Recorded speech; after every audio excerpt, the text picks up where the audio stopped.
Everyone, welcome to chemistry tactics. आज की class में हम एक नया टॉपिक करने वाले हैं। ये टॉपिक बहुत इंपॉर्टेंट है एग्जाम पॉइंट ऑफ व्यू से, क्योंकि इससे बेस्ड क्वेश्चन अब एग्जाम में आने लगे हैं। तो ये हमारा टॉपिक है काइनेटिक आइसोटोप इफेक्ट। क्या होता है काइनेटिक आइसोटोप इफेक्ट, इसके बारे में हम डिस्कस करेंगे और किस तरह के क्वेश्चंस यहाँ से होते हैं, फ्रेम होते हैं, किस तरह के क्वेश्चंस एग्जाम में आते हैं, वो हम यहाँ पर प्रीवियस ईयर के कुछ क्वेश्चंस सॉल्व करेंगे। तो सबसे पहले तो हम इसको जानते हैं कि होता क्या है काइनेटिक आइसोटोप इफेक्ट। देखो, काइनेटिक का मतलब क्या होता है, ये काइनेटिक केमिकल काइनेटिक से आया हुआ है, यानी यहाँ पर रेट ऑफ रिएक्शन की कुछ बात हो रही होगी। ठीक है, काइनेटिक का मतलब रेट ऑफ रिएक्शन की कोई ना कोई बात हो रही होगी यहाँ पर। आइसोटोप का मतलब क्या होता है, जो हमारे आइसोटोप्स होते हैं, आइसोटोप जिनका एटॉमिक मास सेम होता है, atomic mass same, atomic number same but atomic mass different होता है। तो यहाँ पे हम ये कह सकते हैं, इसकी डेफिनेशन इस तरीके से होगी, change in rate of reaction when one of the reactant atom is replaced by one of its isotope. मतलब ये कह रहे हैं कि अगर हमारी कोई इस तरह की रिएक्शन है जिसमें यहाँ पर हाइड्रोजन है, मान लो हाइड्रोजन लगे हुए हैं और यहाँ से कोई रिएक्शन हो रही है, तो उसका कोई रेट आएगा, यहाँ पर कोई ना कोई रेट आएगा। जब हमने H लिया है तो इसको हम KH मान रहे हैं। फिर उसके बाद अगर हमने यहाँ पे क्या किया, एक रिएक्टेंट एटम को रिप्लेस कर दिया उसके किसी आइसोटोप से, तो मान लो कि हमने यहाँ पर H की जगह अब D लगा दिया। ठीक है, सब में D लगा दो या फिर सिर्फ एक बार। तो हमने क्या किया, H का यहाँ पर एक आइसोटोप ले लिया, तो वो हमारा मान लो D ले लिया हमने, क्या होता है ड्यूटेरियम। तो इससे जो रेट आएगा हमारा, अब वो रेट डिफरेंट आएगा। ठीक है, तो इन दोनों रेट को हमें बताना है कि क्या रेट में चेंज आया है, पहले रेट ज्यादा था या बाद में रेट ज्यादा आएगा, हमें उस चीज को यहाँ पर डिस्कस करना है। अगर आइसोटोप की बात की जाए तो पहले एक बार देख लेते हैं कि जो हमारा हाइड्रोजन होता है, हाइड्रोजन के आइसोटोप की बात करें तो क्या होते हैं, ये वाले isotopes, hydrogen, protium, deuterium and tritium, ये सब क्या है, हाइड्रोजन के आइसोटोप हैं। यानी कि यहाँ पर देखो आप, एटॉमिक नंबर तो सब में 1 है, सेम आ रहा है, चेंजेस कहाँ आ रहे हैं, एटॉमिक मास में। या फिर हम इसको ये भी कह सकते हैं कि नंबर ऑफ प्रोटॉन्स तो सेम है बट नंबर ऑफ न्यूट्रॉन्स में डिफरेंस है। देखो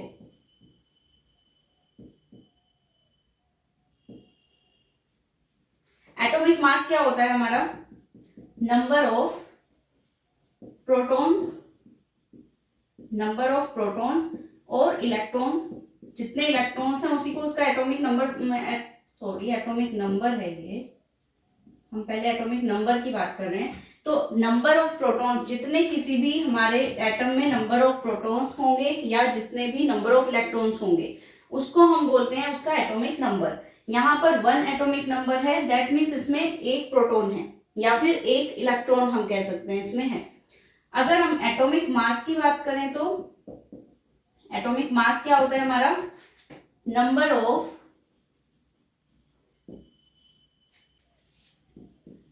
ऑफ प्रोटॉन्स या electrons plus number of neutrons.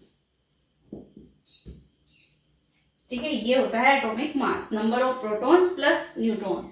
तो अगर हम इनकी बात कर रहे हैं तो यहाँ पर नंबर ऑफ प्रोटॉन्स तो 1 है सब में, लेकिन यहाँ पर क्या चेंजेस आ रहे हैं, देखो इसमें हमारा एक भी न्यूट्रॉन नहीं है, इसमें तो 0 न्यूट्रॉन है, क्योंकि यहाँ पर देखो ये भी सेम है, इसका जितने प्रोटॉन है ऊपर भी उतना ही है, तो यानी यहाँ पर नंबर ऑफ न्यूट्रॉन तो 0 हो गए।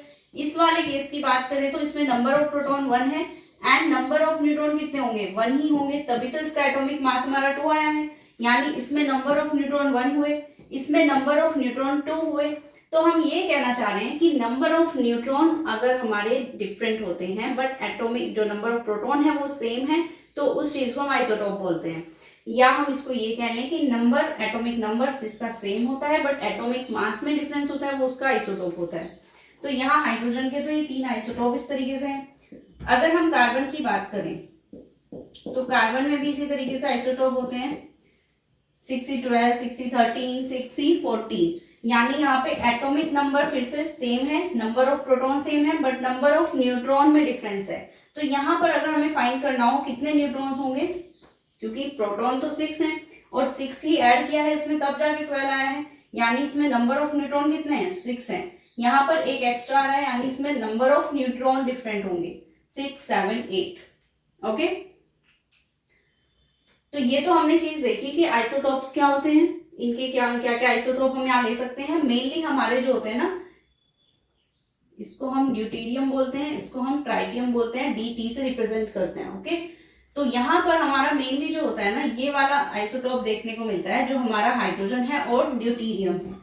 मेनली हमें यहाँ पर हाइड्रोजन को रिप्लेस करना होता है ड्यूटेरियम से, तो इसीलिए हम इसको ड्यूटेरियम काइनेटिक आइसोटॉप इफेक्ट भी बोलते हैं। जिस केस में हमारा H को D से रिप्लेस किया जाएगा, उस वाले आइसोटॉप इफेक्ट को हम ड्यूटेरियम काइनेटिक आइसोटॉप इफेक्ट बोलते हैं। ठीक है, अब यहाँ पे हमने ये देखा था कि जो हाइड्रोजन हमने लिया उसके आइसोटॉप हमने लिए D, तो रेट में क्या चेंजेस आएंगे, काइनेटिक आइसोटॉप इफेक्ट, इसको शॉर्ट फॉर्म में ऐसे लिख सकते हैं। तो इसका जो ये होता है ना रेशो,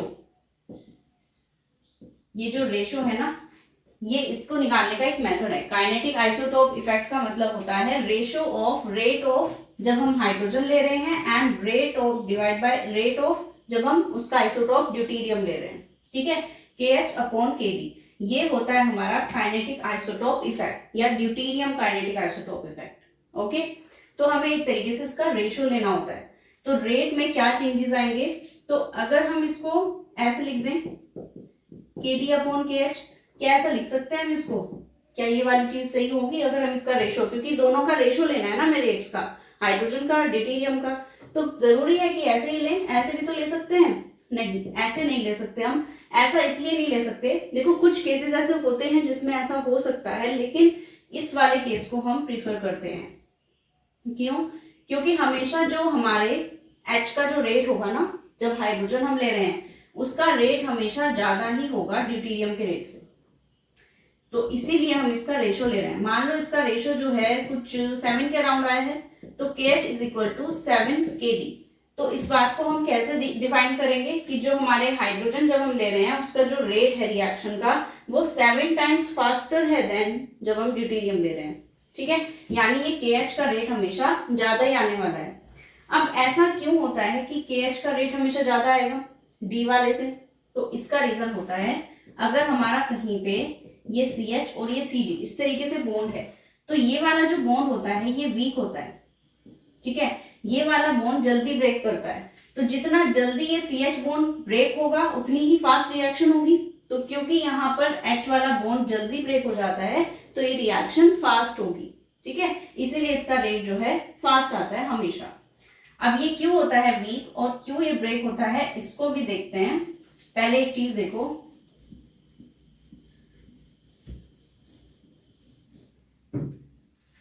पहले एक बात देखते हैं। हम एक बार ये मान रहे हैं कि हमारे पास एक 1H1 1H2 ये वाली चीज है, और एक हमारे पास 6C12 6C13 ये वाली चीज है। ठीक है, ये दोनों आइसोटॉप। अब यहाँ पे जो इनका एटॉमिक मास है, दोनों ही केस में atomic mass increases by 1 unit, यानी हम इसके मास को सिर्फ 1 यूनिट बढ़ा रहे हैं। यहाँ पर देखो 1 से 2 गया है, यहाँ 12 से 13 गया है, दोनों का डिफरेंस 1 ही आ रहा है, यानी हमने दोनों के ही एटॉमिक मास को 1 यूनिट बढ़ा दिया। ठीक है, लेकिन जब हमने इनके रेट को देखा, तो rate of reaction involving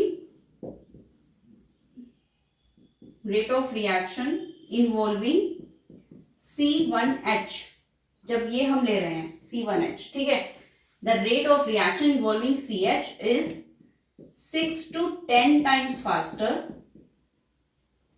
6 to 10 times faster than जब हम ड्यूटेरियम ले रहे हैं, ये ले रहे हैं 2H कह लो और ड्यूटेरियम कह लो। ठीक है, जब हम इस H को रिप्लेस करके D ले रहे हैं, तब हमारा जो रेट ऑफ रिएक्शन है वो ज्यादा है CH का, कितना 6 to 10 टाइम्स ज्यादा है। ठीक है, अब हम बात कर रहे हैं रेट ऑफ रिएक्शन इन्वॉल्विंग, अगर हम इसकी बात करें जब हम 12 कार्बन की बात कर रहे हैं तो वो हमारा 4 टाइम्स ग्रेटर है, 4 टाइम्स ग्रेटर कह लो या rate of reaction 4 times faster कह लो देन जो हमारा 13 कार्बन वाला है। ठीक है, अब देखो यहाँ पे इतना डिफरेंस क्यों है? जब हमने दोनों का एटॉमिक मास 1 यूनिट ही बढ़ाया है, यहाँ पर भी हमने 1 से 2 किया है, यहाँ पर भी हमने 12 से 13 किया है, तो फिर यहाँ पर रेट ऑफ रिएक्शन में ये जो डिफरेंस आया है हमारे रेट का, ये इतना डिफरेंस क्यों आया है? ये तो ज्यादा इंक्रीज हो रही है, इसका रेट ऑफ रिएक्शन ज्यादा फास्ट हो रहा है, इसका थोड़ा कम हो रहा है, ज्यादा तो इसका भी हो रहा है लेकिन इसका थोड़ा कम हो रहा है। तो ऐसा क्यों हो रहा है ये? तो यहाँ पर एक फैक्टर आता है रिड्यूस्ड मास। यहाँ पर जो कार्बन का रिड्यूस्ड मास है ना वो थोड़ा ज्यादा होता है, इस वजह से इसका जो रेट है वो स्लो हो रहा है। अब रिड्यूस्ड मास का या मास का रेट ऑफ रिएक्शन से क्या लेना देना, तो उसको भी देखते हैं हम। इसको हम एक फॉर्मूले से देखते हैं।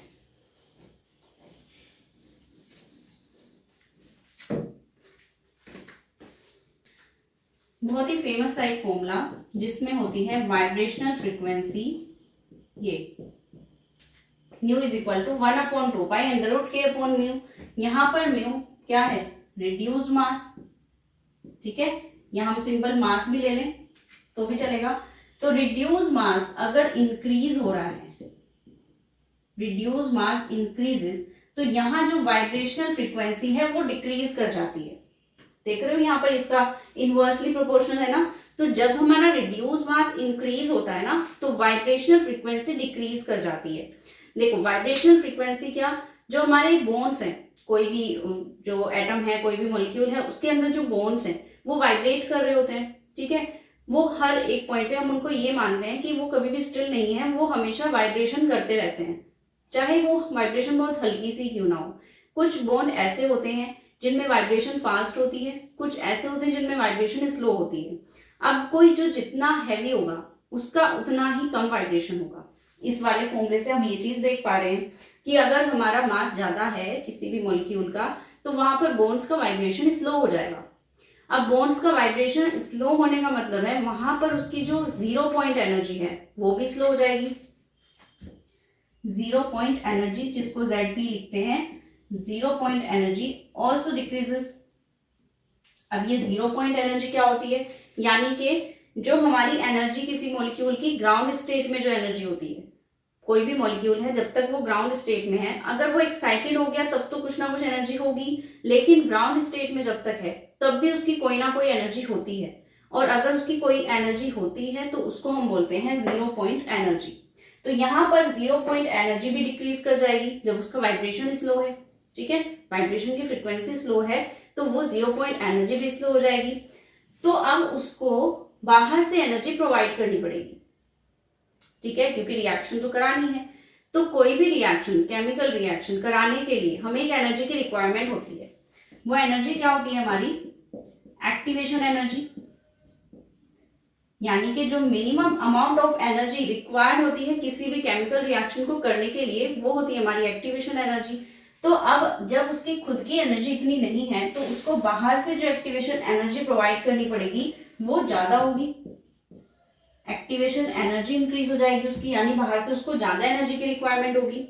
ठीक है, अब एक्टिवेशन एनर्जी अगर ज्यादा हो गई तो रेट ऑफ रिएक्शन स्लो हो जाएगा।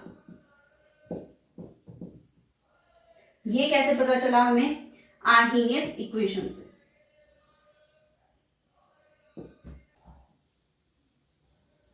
आर्हीनियस इक्वेशन क्या होती है? K is equal to A e raise to power minus EA/RT, यही होती है ना आर्हीनियस इक्वेशन। तो यहाँ पर एक्टिवेशन एनर्जी का इस रेट ऑफ रिएक्शन से एक रिलेशन है। क्या है?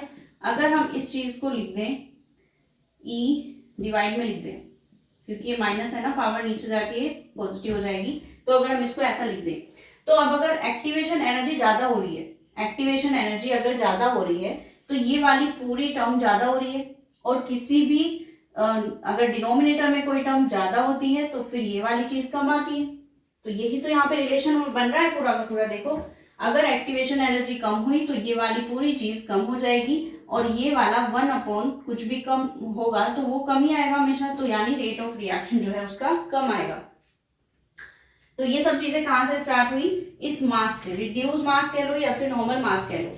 तो उसके केस में हमने क्या किया कि अगर मास हमारा सबसे ज्यादा होगा, किसी चीज का ज्यादा मास होगा, तो फिर उसकी वाइब्रेशन की फ्रीक्वेंसी स्लो होगी। ये तो इस फॉर्मूले से देख लिया। इस फ्रीक्वेंसी की वजह से 0 पॉइंट एनर्जी भी कम होगी, ठीक है। फिर यहाँ पे हमने देखा कि 0 पॉइंट एनर्जी कम है तो बाहर से एनर्जी प्रोवाइड करनी पड़ेगी, यानी कि उसकी एक्टिवेशन एनर्जी ज्यादा होगी। एक्टिवेशन एनर्जी ज्यादा होगी तो फिर रेट ऑफ रिएक्शन स्लो होगा, ठीक है। यही कारण है कि जो हमारा ये वाली चीज हमने देखी थी, तो यही रीजन है कि जो CH बॉन्ड होता है ना, उसका मास क्योंकि बहुत कम है, लाइट है ये वेट में, तो इसका अगर मास कम है तो फिर इसकी फ्रीक्वेंसी ज्यादा होगी, और फ्रीक्वेंसी ज्यादा होने की वजह से वो इजिली ब्रेक कर पाएगा, ठीक है। बाहर से उसको प्रोवाइड नहीं करनी पड़ेगी, उसकी खुद की एनर्जी इतनी है कि वो वहां पर फास्ट रिएक्शन करेगा, ठीक है ना।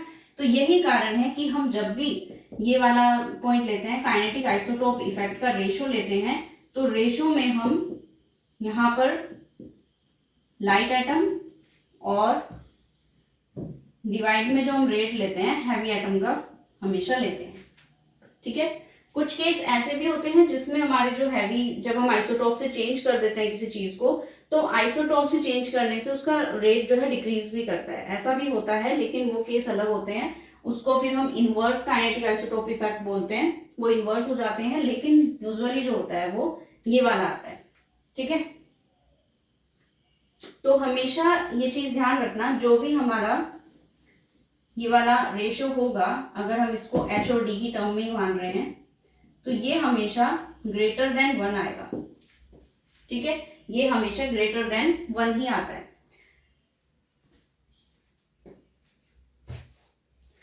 अब ये जो काइनेटिक आइसोटोप इफेक्ट होते हैं, देखो ये कहानी तो पता चल गई होगी पूरी की पूरी कि कैसे हमारा आइसोटोप इफेक्ट होता है, किस तरीके से आइसोटोप को चेंज करने से रेट ऑफ रिएक्शन पे फर्क पड़ रहा है, ठीक है। मास से सब कुछ रिलेटेड है कि किस तरीके से मास के बढ़ने से हमारा रेट ऑफ रिएक्शन डिक्रीज कर पा रहा है।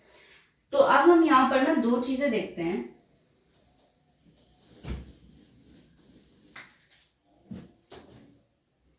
दो चीजें पढ़ते हैं हम यहाँ पर। एक तो होता है प्राइमरी काइनेटिक आइसोटोप इफेक्ट, दूसरा होता है secondary kinetic isotope effect.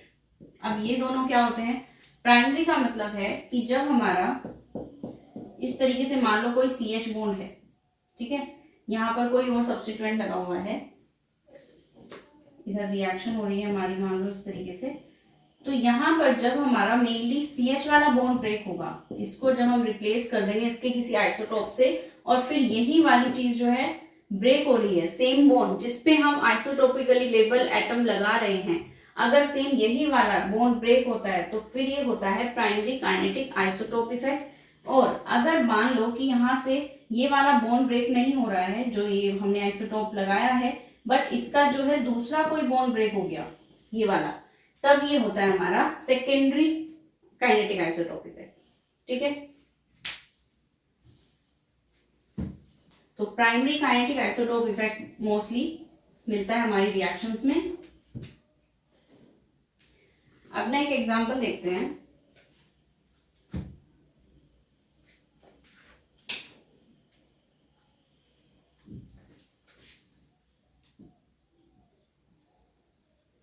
Bromination of acetone.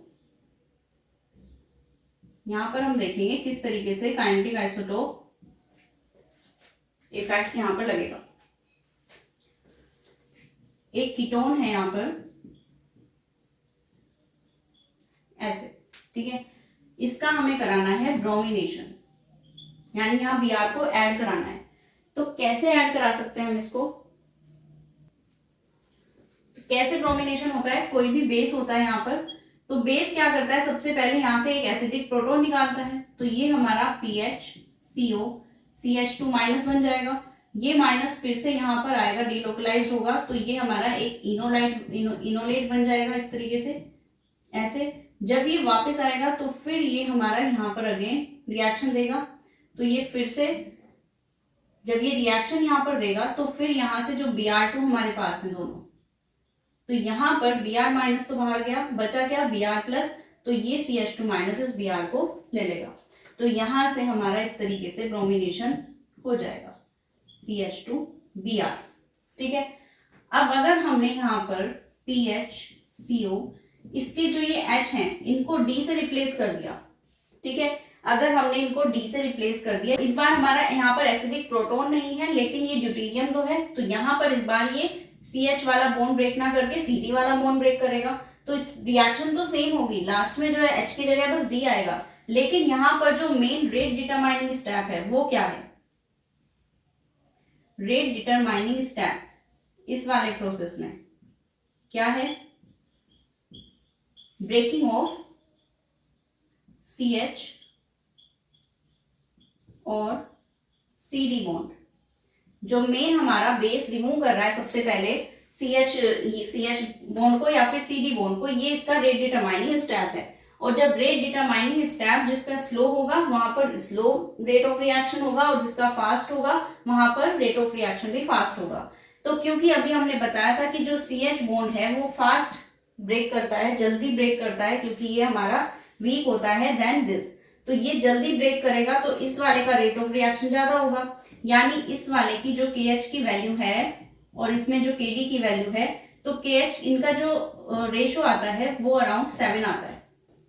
ठीक है, ये अराउंड 7 आता है, काफी हाई आता है। इस तरह की रिएक्शंस का ही सबसे मोस्टली जो हाई देखा गया है वो 7 होता है। तो यहां से हम ये कह पा रहे हैं कि जो इसका रेट है वो 7 टाइम्स फास्टर है जब हमने उसको रिप्लेस किया उसके आइसोटोप से। ठीक है, तो ये हमारा इस तरीके से हम देख सकते हैं कि यहाँ पर कैसे डिफरेंस आता है आपका आइसोटोप लगाने से। ठीक है ना, तो अब इनके क्वेश्चंस कैसे आते हैं एग्जाम में, ये तो हमने देख लिया कैसे कैसे होता है आइसोटोप इफेक्ट, रेशो कैसे होता है, लेकिन हम इसको कैसे फाइंड करते हैं एग्जाम में जब क्वेश्चन आएंगे किस तरीके से आएंगे, उनको कैसे सॉल्व करेंगे। तो अब हम प्रीवियस ईयर के कुछ क्वेश्चन ही देखते हैं। देखो अब इस वाले क्वेश्चन को देखो, ये प्रीवियस ईयर में आया हुआ क्वेश्चन है। The reaction that will show non zero deuterium kinetic isotope effect is. यहाँ पर आपको 3 रिएक्शन गिवन है, उसमें बताना है कि कहां पर ड्यूटेरियम आइसोटोप इफेक्ट नहीं लग रहा है। नॉन जीरो कह दिया ना, यानी कि जहां पर नहीं सॉरी लग रहा है, जहां पर नॉन जीरो कह दिया यानी कि इसको बस कंफ्यूज करने के लिए नॉन जीरो दे दिया, यानी कि जहां पर ड्यूटेरियम आइसोटोप इफेक्ट जीरो ना हो, मतलब हाँ होना चाहिए, इफेक्ट वहां पर होना चाहिए। तो जब हम यहाँ पर किसी आइसोटोप से रिप्लेस कर देंगे किसी भी एटम को, तो फिर उस पर क्या इफेक्ट पड़ेगा, जिसमें पड़ेगा उसको हमें बताना है, जिसमें नहीं होगा उसको नहीं बताना। तो सबसे पहले ये वाली रिएक्शन देखो, ए वाला पार्ट, इसमें क्या हो रहा है कि यहाँ पर पूरी रिएक्शन दी हुई है, ये प्रोडक्ट आएगा, ये भी दिया हुआ है, बस आपको इसकी ना मैकेनिज्म पता होनी चाहिए कि किस तरीके से हमारा सोल्व होके ये बना रहा है प्रोडक्ट। तो यहाँ पर क्या होता है देखो, सबसे पहले हमें एसिड दिया है, एसिड से H+ मिलेगा, H+ इस ऑक्सीजन इसको H+ को ले लेगा, तो यहां से क्या हो जाएगा इसका इस तरीके से PH, ऑक्सीजन के पास एक H पहले से था, एक और हो गया, प्लस आ गया। तो अब ये ऐसा करने से ना ये बहुत अच्छा एक लिविंग ग्रुप बन चुका है। ठीक है, तो यहां से ये सबसे पहले लिविंग ग्रुप बाहर जाएगा। जैसे ही लिविंग ग्रुप यहां से बाहर जाएगा, ये वाला जो CH ये वाला जो बॉन्ड है ये ब्रेक करके इधर आएगा, यानी कि तब आके हमारा ये प्रोडक्ट बन जाएगा।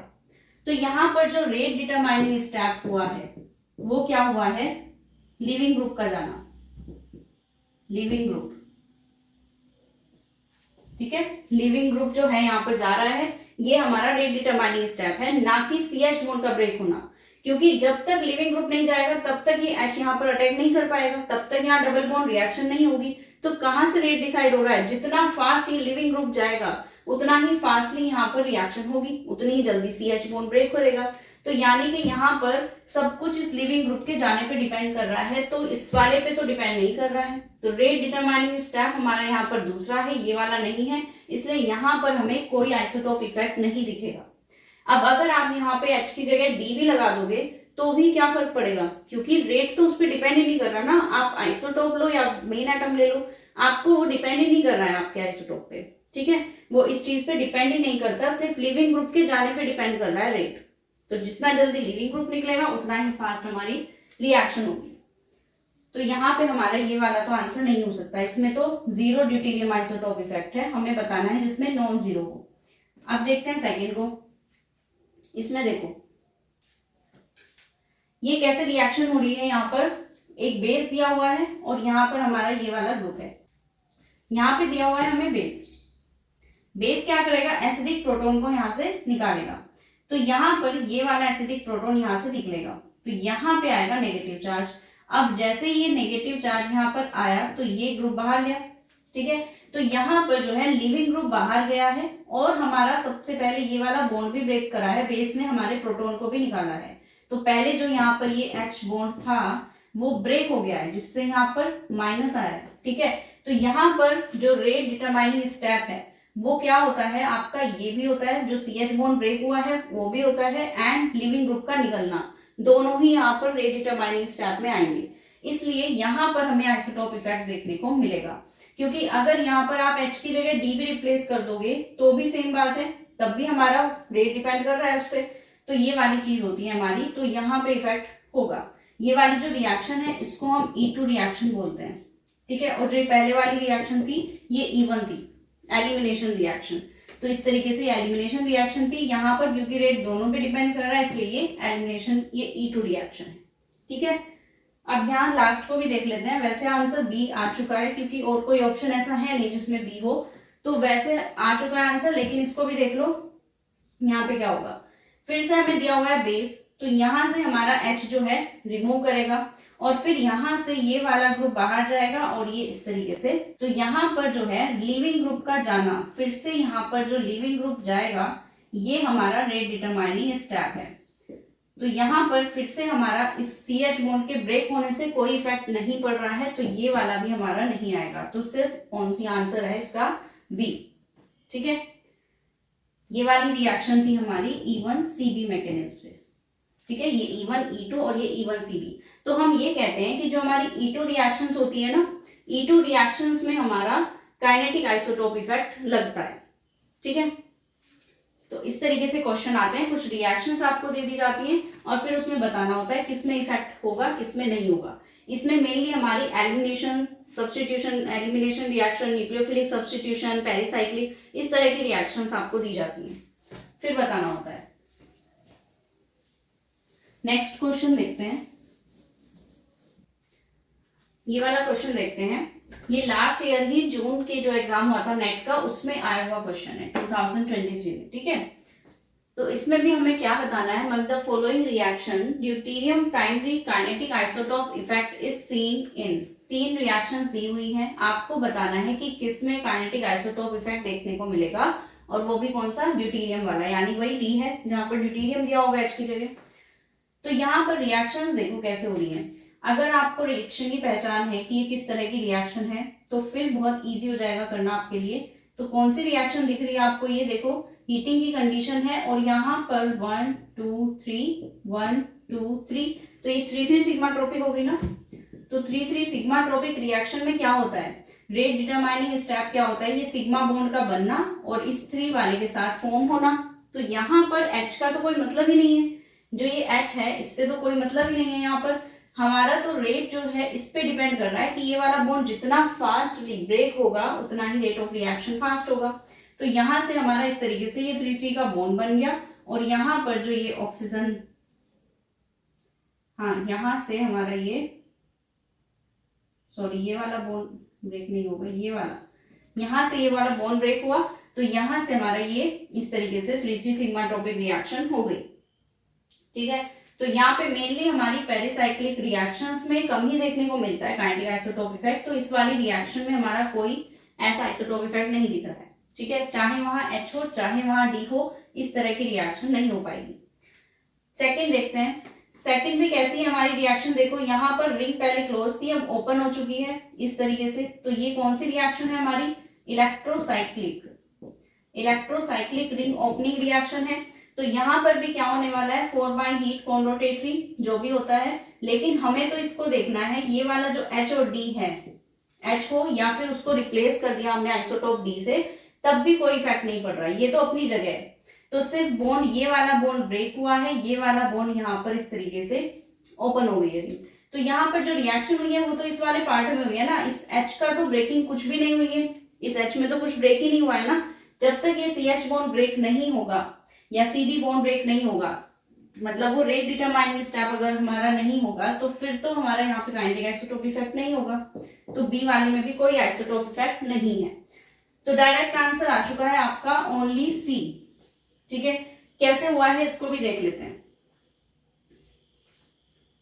देखो यहां पर जो रिएक्शन हुई है किस तरीके से हुई है तो हीटिंग ही, लेकिन यहां पर कोई ये पेरिसाइक्लिक रिएक्शन नहीं हो रही है। देख रहे हो यहाँ पर कोई पेरिसाइक्लिक रिएक्शन बन जाएगी क्या? कोई भी ऐसी नहीं हो रही है। ना तो यहाँ पर ऐसा हो रहा है कि रिंग फॉर्म हो रही है, कोई रिंग क्लोजिंग रिएक्शन हो इलेक्ट्रोसाइक्लिक, ना ही कोई साइक्लो एडिशन हो रहा है, ना ही कोई सिग्मा ट्रोपिक हो रही है। तो जब कोई रिएक्शन हो ही नहीं रही है, दैट मीन्स यहाँ पर क्या हो रहा होगा, डी कार्बोक्सिलेशन। क्योंकि यहाँ पर देखो सिर्फ एक ये वाला पार्ट दिया हुआ है, बाकी का ये पार्ट गायब कर दिया। तो ये पार्ट गायब करने का मतलब क्या है, ये CO2 यहाँ से निकल गई होगी। ठीक है, तो यहाँ पर डी कार्बोक्सिलेशन हुआ है। इस केस में क्या हुआ होगा, देखो सबसे पहले ये वाला बॉन्ड ब्रेक किया होगा, यानी ये जो OH का बॉन्ड है। अब अगर यहाँ पर OH का बॉन्ड होगा और इसको ऐसे किया होगा, ठीक है, यहां से फिर ये पार्ट इस तरीके से आया होगा, तो यहां से हमारा जो है CO2, ये वाला जो CO2 वाला पार्ट है ये अलग हो चुका है, और यहां से ये H+ इस वाले को माइनस पे आके लग गया, तो ये इस तरीके से लग गया। ठीक है, तो ये इस तरह फाइनल प्रोडक्ट आया है। तो जहां यहाँ मेन रेट डिटरमाइनिंग स्टेप क्या है, इस OH का ब्रेक होना। ठीक है, या तो CH बॉन्ड ब्रेक हो या OH बॉन्ड ब्रेक हो। ठीक है, मेनली यहाँ पर ये जो हाइड्रोजन है, अगर इसकी जगह हम ड्यूटेरियम लगा दें तो भी क्या होगा, रेट किसका फास्ट होगा, जब हमारा ये OH वाला पार्ट होगा, यानी जिसका रिड्यूस मास कम होगा, H वाले का कम है, तो इसलिए इसका रेट फास्टर होगा। तो यहाँ पर काइनेटिक आइसोटोप इफेक्ट लग रहा है, इसलिए आंसर होगा इसका सी। ओके, तो देखने में तो इजी लग रहे हैं, बस एग्जाम में आपको पहचान में आना चाहिए कि कोई रिएक्शन किस तरीके से होगी, तो उसकी बेसिक नॉलेज होनी चाहिए कि वहां पर हमारी एलिमिनेशन रिएक्शन हो रही है या पेरिसाइक्लिक हो रही है। तो वो रिएक्शन अगर एक बार पहचान आ गई, फिर तो आपको पता चल जाएगा उसकी मैकेनिज्म से कि वो रेट डिटरमाइनिंग स्टेप वहां पर क्या है। अगर वो CH के बॉन्ड ब्रेक होने का है रेट डिटरमाइनिंग स्टेप, तब उसमें रेट पे फर्क पड़ेगा, और रेट पे अगर फर्क पड़ेगा तो उसमें हमारा काइनेटिक आइसोटोप इफेक्ट बिल्कुल होगा। ओके, आई होप आपको ये टॉपिक अच्छा लगा होगा, समझ आया होगा। Thanks for watching and keep learning.